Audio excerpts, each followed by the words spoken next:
बहुत समय पहले की बात है। चीन के किसी हिस्से में एक बहुत बड़ा मठ था। वहाँ पर बहुत सारे भिक्षु रहते थे और बहुत सारे शिष्य शिक्षा लेते थे, शिक्षा ले ही रहे थे। और वहीं पर एक दिन एक लड़का आता है और गुरुजी के पास जाकर बैठ जाता है और गुरुजी से बोलता है, गुरुजी मुझे सच जानना है, मुझे जीवन का आधार जानना है, मुझे अपने विचारों पर काबू पाना है। तो गुरुजी बोलता है, तुम सच जान जाओगे, लेकिन हो सकता है तुम्हें सच जानने के लिए पूरा जीवन लग जाए, और पूरा जीवन लगाने के बाद भी हो सकता है तुम तब भी सच ना जान पाओ। क्या तुम अब भी चाहते हो सच जानना? तो वो शिष्य बोलता है, गुरुजी मुझे किसी भी कीमत पर सच जानना है, मैं सच जानना चाहता हूँ। तो गुरुजी उससे बोलता है, शिष्य कल तुम 12 बजे आना। तो वो लड़का वापस आ जाता है। दूसरे दिन 12 बजे जाता है और गुरुजी के पास जाकर फिर बैठ जाता है। गुरुजी उससे बोलता है, तुम्हें कुछ नहीं करना, तुम्हें सुबह उठना है, चावल कूटना है, फिर सो जाना है, और तुम्हें अब सिर्फ अपना काम करना है, ना किसी से बात करनी और ना ही अपने दिमाग में फालतू के विचार लाने हैं। तुम्हें बस अपना काम करते रहना है और मेरे पास कभी भी वापस मत आना। जब मुझे लगेगा तुम सच जान गए हो, मैं खुद ही तुम्हारे पास वापस आ जाऊँगा। तो वो लड़का ऐसा ही करता है। वो सुबह उठता है, चावल कूटता है और ना किसी से बात करता है, फिर सो जाता है। फिर दूसरे दिन सुबह उठता है, चावल कूटता है, फिर सो जाता है। मठ में करीब 500 शिष्य थे जिन्हें बार बार खाने की ज़रूरत पड़ती थी। वो इसीलिए वो सुबह सुबह जल्दी उठ जाता था, फिर पूरे दिन भर चावल कूटता, फिर सो जाता। ऐसे करते करते उसे 12 साल हो गए थे। अब वो अपने काम में इतना मगन हो गया था कि उसे अपना नाम तक भी याद नहीं था। वो अपना नाम भी भूल गया था।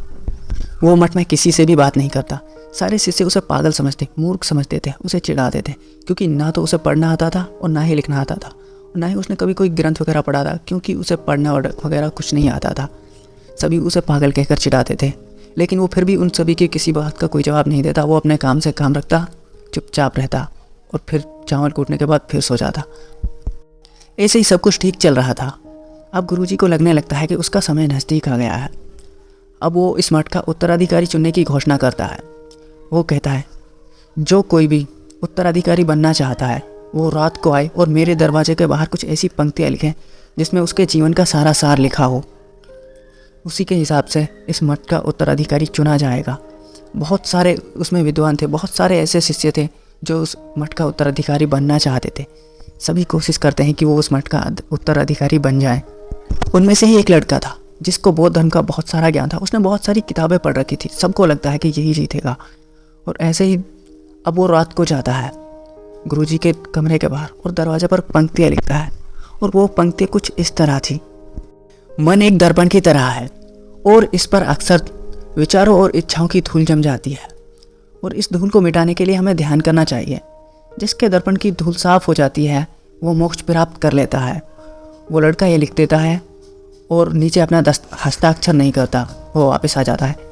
सुबह गुरुजी उठता है और दरवाजे पर इन पंक्तियों को लिखा हुआ देखता है और बहुत गुस्सा करता है, किसने लिखा है ये कचरा किसने लिखा है?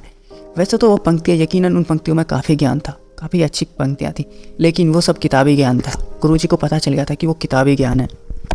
वो ये सब चावल कूटने वाला भी सुन रहा था। चावल कूटने वाले के पास से 2 लड़के निकलते हैं और उन्हें देखकर वो मुस्कुराता है। वो लड़के तो उसे मूर्ख समझते थे, क्योंकि ना तो कभी उसने पढ़ा था और ना ही कोई ग्रंथ पढ़ा था और ना ही उसे लिखना पढ़ना आता था। वो तो सिर्फ चावल कूटता था, फिर सो जाता था। उसने कोई काम ही नहीं किया था। सभी उसको मूर्ख समझते थे। वो लड़के आश्चर्यचकित रह जाते हैं। वो उस चावल कूटने वाले से पूछते हैं, तुम क्यों हंस रहे हो? उस चावल कूटने वाला कहता है, गुरुजी सही कह रहे हैं, यह पंक्तियाँ कचरा हैं, इनमें कुछ भी नहीं है। वो लड़के उस चावल कूटने वाले से मजाक में पूछते हैं, क्या तुम इनसे बेहतर पंक्तियाँ लिख सकते हो? वो चावल कूटने वाला कहता है, नहीं, क्योंकि मैं अनपढ़ हूँ, मैं लिख नहीं सकता। फिर वो लड़के कहते हैं, तुम सिर्फ पंक्तियाँ बताना, लिख हम देंगे। फिर चावल कूटने वाला गुरुजी के दरवाजे के बाहर पहुँच जाता है और वो पंक्तियाँ लिखता है। जो पंक्तियाँ कुछ इस तरह थी, मन तो बस एक भ्रम है, ना तो मन है और ना ही मन का कोई दर्पण।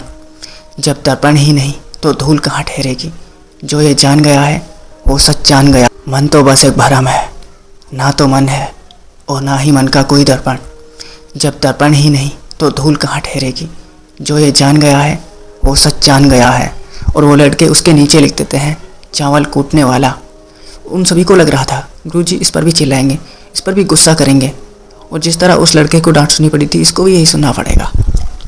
गुरुजी 12 बजे उठता है और दरवाजे पर इन पंक्तियों को लिखा हुआ देखता है, और गुरुजी भी यह लिखा हुआ आश्चर्यचकित रह जाता है, क्योंकि ये ना तो कोई किताबी ज्ञान था और इन पंक्तियों में उस चावल कूटने वाले का जीवन का सार लिखा हुआ था। गुरुजी रात में ही उस चावल कूटने वाले के पास जाता है। वो सो रहा था, उसको जगाता है और उससे पूछता है, बेटे अब तुम सच जान गए हो, ये लो मेरे वस्त्र और लाठी, तुम आज से इस मठ के उत्तराधिकारी हो, लेकिन तुम यहाँ से कुछ दिन के लिए बहुत दूर चले जाओ, क्योंकि यहाँ पर बहुत से ऐसे लोग हैं जो अपने आप को बहुत ज़्यादा बुद्धिमान मानते हैं। वो इस बात को बर्दाश्त नहीं कर पाएंगे कि एक चावल कूटने वाला मामूली सा लड़का इस मठ का उत्तराधिकारी कैसे, जो ना पढ़ सकता है ना लिख सकता है। उनसे ये बात बिल्कुल भी बर्दाश्त नहीं होगी। तुम यहाँ से बहुत दूर चले जाओ और बहुत दिन बाद वापस लौटना, क्योंकि फूल की खुशबू चारों तरफ फैलती है। तुम कहीं भी जाओगे, लोग तुम्हारे पास आएंगे, तुम्हारी बातों को सुनेंगे। वो रात में ही वो लड़का वहाँ से निकल जाता है। वर्तमान में बहुत से लोग ऐसा सोचते हैं, ध्यान सिर्फ एक जगह बैठकर ही किया जा सकता है, लेकिन ऐसा नहीं है। ध्यान आप चलते चलते भी कर सकते हैं या फिर अपना कोई काम करते करते भी। ध्यान का अर्थ है अपने काम में पूरी तरह मगन हो जाओ, ठीक उस चावल कूटने वाले की तरह। वो अपने काम में पूरी तरह मगन होकर चावल कूटता था।